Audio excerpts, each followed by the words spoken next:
Hello everybody, my name is Shiokami and welcome back to another PFN. Today's video will be a bit more serious. Much like my Pyrocynical and Call Me Carson videos, today we'll be talking about Lucky Coyote, the owner and face of DHC, Don't Hug Cacti, a fursuit making business well known within the fandom. On September 25th, 2020, a tweet was made by a user known as @Qtens, claiming that Lucky Coyote was partaking in very serious offenses, subject but are not limited to transphobia, racism, animal abuse, grooming minors, and zoophilic tendencies, and links a Google Doc containing multiple people's statements and testimonies. It wasn't until recently an update to the situation was made, February 4th, 2021. @Qtens made another tweet announcing that they were sent a cease and desist from Don't Hug Cacti about the document. And this is ultimately what caused the situation to blow up overnight. This document is about 93 pages long, with most of it being text-related context, and right now, I'm really only going to be focusing on the parts that have screenshots, because the screenshots that are relevant to the claims are what's important right now. You can always read the document in whole at your own liberty. Here's what Don't Hug Cacti had to say on the matter. Our company has recently become the subject of online attacks after a few individuals had a personal dispute with one of our affiliates. False allegations become more flagrant and embellished each time they are repeated on social media, and have escalated to harassment against our team members. We will not tolerate attacks against our employees, affiliates, or customers, and will be seeking legal recourse. We are exploring all of our legal avenues to address these attacks. Now that we're caught up to speed on what's happened, let's talk about what I have for you today. The first thing we're going to be talking about in this document is the transphobia and racism allegations.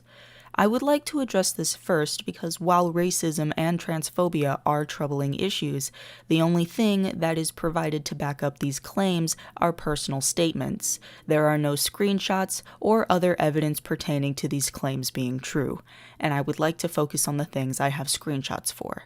And of course, my audience is at their own discretion to use their better judgment and form their own opinions. Moving on, next in the document there is a point where we start to discuss that Lucky was potentially neglecting her pets and abusing animals she had fostered in the past. The document reads, Mid-February 2009, Lucky gets a Pomeranian puppy, Tricky, the first of two. She ultimately only had Tricky for about a week before surrendering her to the vet for health problems. And then continues with this screenshot of Lucky posting about how she had to give up one of the puppies, Tricky, because it was sick. You may pause to read that if you'd like. The document then adds, Within a month of losing Tricky, her husband purchases a Sheltie puppy for her, named Pepsi. Pepsi, along with her German Shepherd named Cupid, are the only animals she has kept long-term. They rehomed Sparta the cat at the end of 2009, and her husband purchased a new Pomeranian puppy to surprise her with. They named that new Pom Rufio. They had Rufio for around a year, but ultimately he was rehomed as well. And then follows a screenshot of Lucky posting about how she rehomed Rufio. Specifically highlighting the part in Lucky's post where she says, I adopted Rufio out because it just wasn't working out. Then also mentions a parrot that also needed to be rehomed, Lucky made an ad for, highlighting the part that reads, We are relocating to an apartment and just won't have the proper space for her in our home. Okay, let's pause and talk about this. There are two pets that had to be rehomed for reasons that were out of Lucky's control. One, the animal being too sick, the puppy, and two, having to relocate to different living environments, the bird. Of course, Lucky couldn't help that Tricky was ill because the dog was born sick, and that's not her fault. If someone isn't capable of taking care of a sick animal, or maybe the animal was just so sick that it was never going to recover, then I believe Lucky did the right thing by surrendering the puppy to the vet. And then the bird, where Lucky said she was moving into an apartment, so the bird wouldn't have the required amount of space for it to live comfortably. People get uprooted from everything they know in a matter of seconds. COVID should be a great example of that. Millions of people losing their jobs, not having enough money to keep up with their bills, forcing them to move into cheaper, smaller places or be homeless completely. And again, that type of situation wouldn't have been Lucky's fault. Shit happens. Really unfortunate circumstances that cause people to make hard decisions. And from the picture, we can tell that that is a very large bird. So if Lucky says, we just won't have the proper space for her in our home, then guess what? That means there isn't enough space for the bird. Wow, who would have guessed? And that's still not Lucky's fault. Just the same as why you don't put a Great Dane in a 700 square foot apartment. Not to mention, practically every apartment has pet restrictions, whether it's no pets completely or only allowing certain breeds or hair lengths, etc. Now about Rufio. Lucky says, I adopted Rufio out because it just wasn't working out. This could have been different things. It could have just been possible Rufio wasn't getting along with the other animals, or the other animals didn't like Rufio. Whatever the reason was, isn't really our business, as long as the dog is in proper care now that it's been adopted. Not to mention, earlier in the document it says, while there is nothing wrong with rehoming an animal if you do not feel you can give it the best possible life it deserves, her habit of doing this over and over again is what causes concern. So if the person acknowledges that they aren't fit to care for this animal and give it to someone who can properly tend to the animal's needs and care, then what's the problem? I would rather have someone take responsibility in the fact that they can't care for the animal and give it up, instead of keeping the animal and continue to keep it in the improper environment. Moving on. We have some rabbits that were mentioned briefly. The only two pictures we have of these rabbits is a picture of all 5 together, Lucky saying that 2 of them were adopted, and in the background of another picture where you see the remaining 3 rabbits. But the part that got me were these 2 statements in the document that I want to go over and point out. I don't know what happened to all of the rabbits she had. I imagine most either escaped or were carried off by predators. Any babies the rabbits had were sold over Craigslist. She claimed that one of her rabbits had bloat and she had to physically crush it to death with her hands because it wouldn't be able to live with these issues. Wow, those are pretty bold claims with no evidence. If someone came out against me and said I crushed an animal to death with my bare hands without evidence to support that claim, I'd probably send them a cease and desist too. That's not cool. Especially since we know from the Tricky incident, Lucky will bring in her sick pets to the vet for treatment or better options for the animal. So I'm sorry, but this claim does not hold water. The last thing I want to bring up in this area is the part in the document where they discuss Uno the budgie. These series of pictures here had people concerned about the bird's well-being, because we see a very small bird standing very close to 2 larger dogs that appear to be playing. This bird is disabled, only having 1 wing, so people were of course worried that one of the dogs could step on the bird by mistake, injuring it or even possibly killing it. Here's what I have to say on that. While I would personally consider this an irresponsible action, pet owners know their pets better than anyone else. Much like me and my own 2 cats, I know how to read the room, as some would say, just like any other rational pet owner. However, I do understand that accidents happen, and this could easily have been recovered with acknowledgement of the irresponsible actions. Moving forward, we'll be talking about the grooming allegations. It starts as so. Lucky pretty much had B wrapped around her finger, and even if she didn't know it, I could see it also clearly.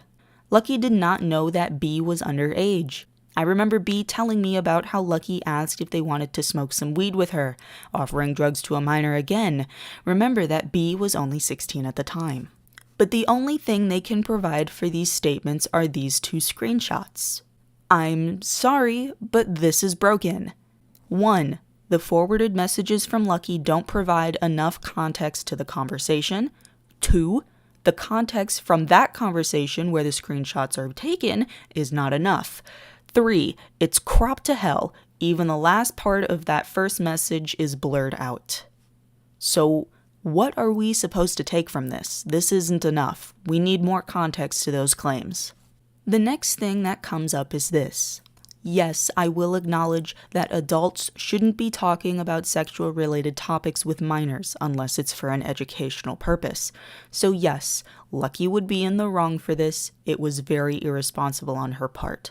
However, this again can be taken care of by Lucky privately apologizing to these people and making a public statement that she acknowledges that this conversation was inappropriate for her to be partaking in. The next part right beneath this is Lucky drew NSFW artwork and shared it with a group mostly consisting of minors. I was prepared for the worst. I was ready to see some very graphic material, so please brace yourselves. Here it is. The most horrific plate of NSFW art I think I have ever seen with my own 2 eyes. That's it. That's literally it. A fucking Lightning McQueen meme. Are you serious? This is nothing. This is a stupid shitpost meme between friends. Everyone does this. I thought this was a joke. I almost couldn't believe that they actually put this in the document as evidence for grooming. For grooming. The last 2 screenshots I want to talk about in this area are screenshots of 2 different conversations Lucky had with those same people, specifically the messages highlighted in the red boxes. So let's read those and discuss. In this screenshot, we see the box that highlights Lucko's 18+ adventures, which could imply many things on its own, but if we read the context of this conversation, we see Lucky sharing a bad experience she had, discussing a time she woke up to someone literally shitting in her bed, and that person was probably very high on drugs at the time, and ended the conversation with, "I'm glad I can share my wisdom." The conversation wasn't 18+ for sexual purposes or intentions, but that these types of things can weigh very heavily on people. It implies to me that Lucky is using her negative experiences to help warn others of possible signs. In this screenshot, we see the box that highlights, "When y'all are 18, we can party." And that's really it. The conversation drives off with a discussion about fursuits and that Lucky is happy she has people to express her interests with. And honestly, same. I am 23 years old, and I'm sure most adults agree that nothing kills the buzz more than getting your groove on at a party and a bunch of fucking kids show up. If you want to party with us, you gotta be 18. What's so wrong about that? Unless you condone adults partying with minors. The last thing we'll be talking about from this document is the zoophilia accusations. The statement starts with this. Place paw tattoos, a common symbol amongst zoophiles in both artwork and in real life.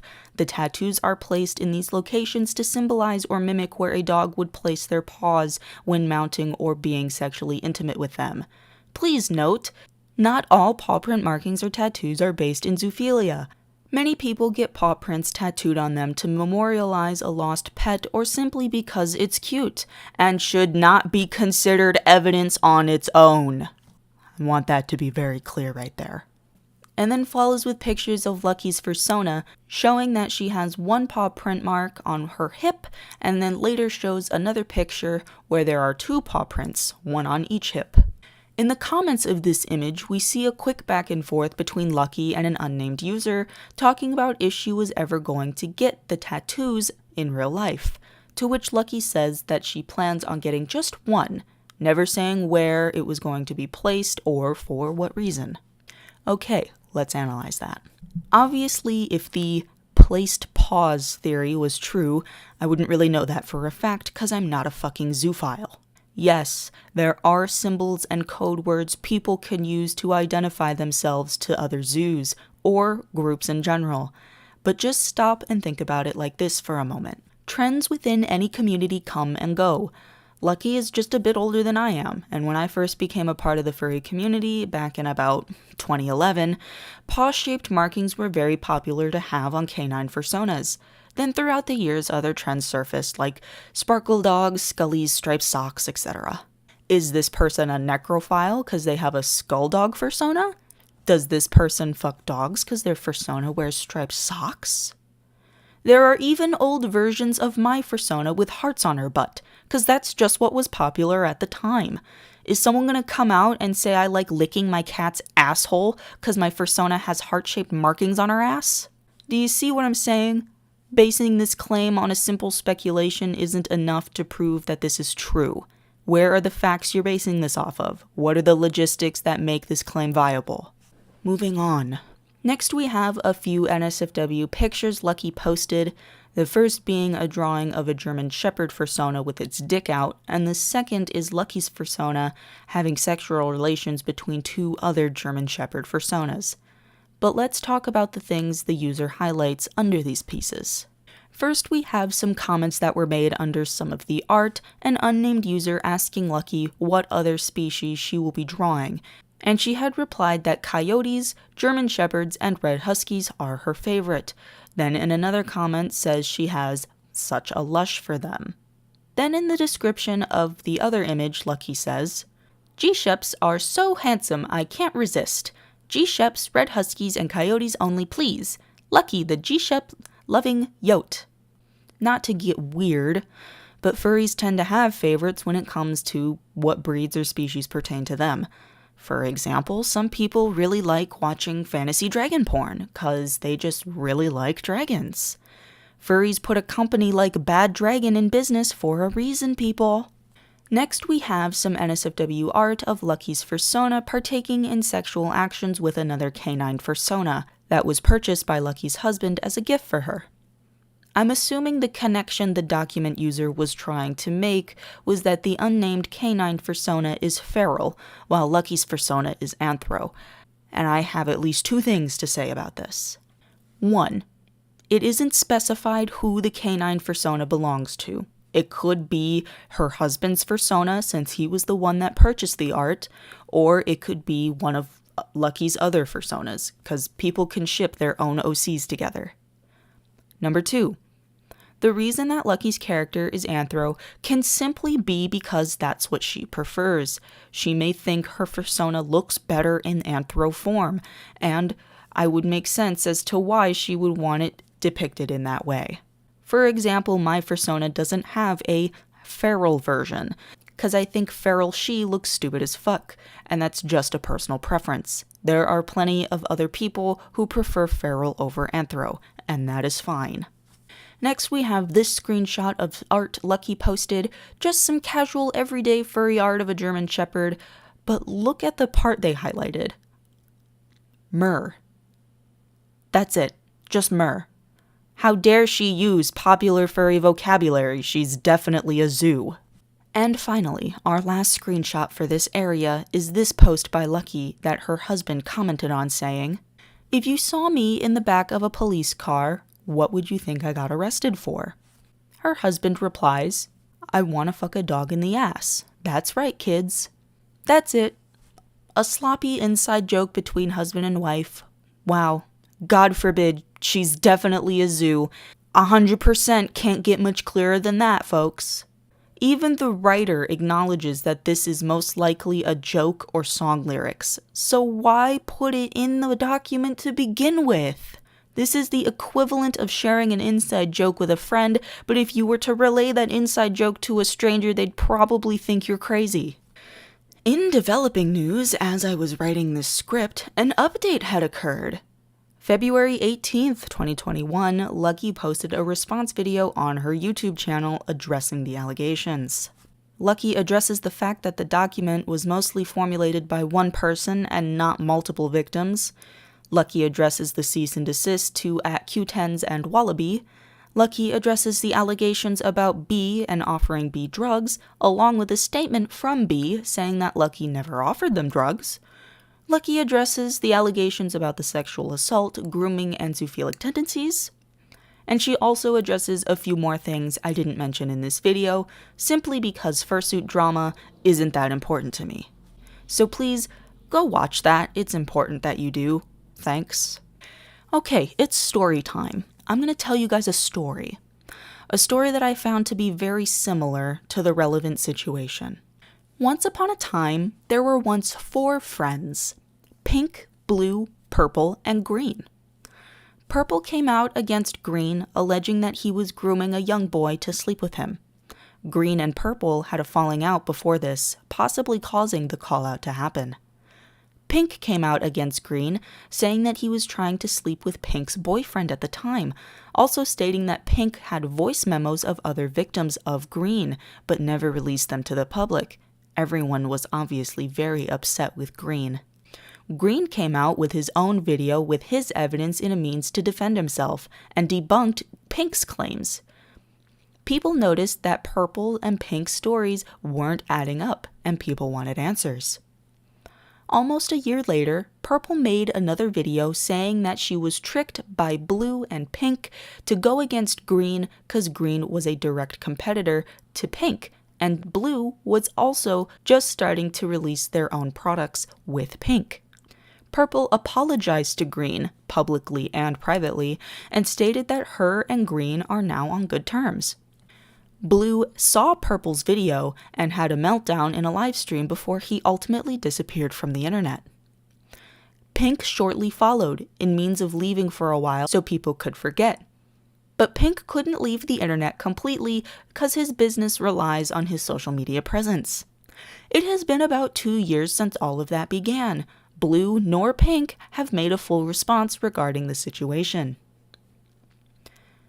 That story may sound familiar to some of you. Can you guess who it's about?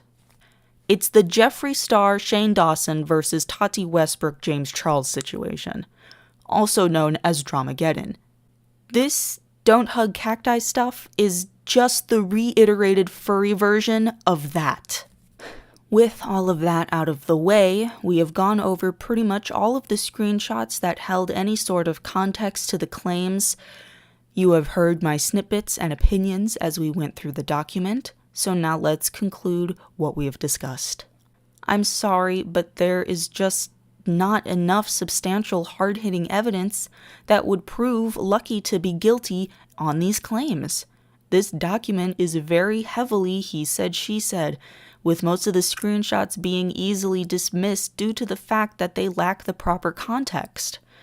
If you can sit here and say 110% without a shadow of a doubt that these claims are true after watching this and Lucky's video, then you must know something that I don't. And if you do, please say something about it.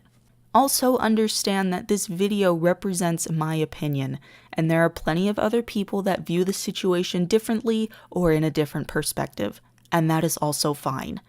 Everyone has the right to view this document in the way that makes the most sense to them.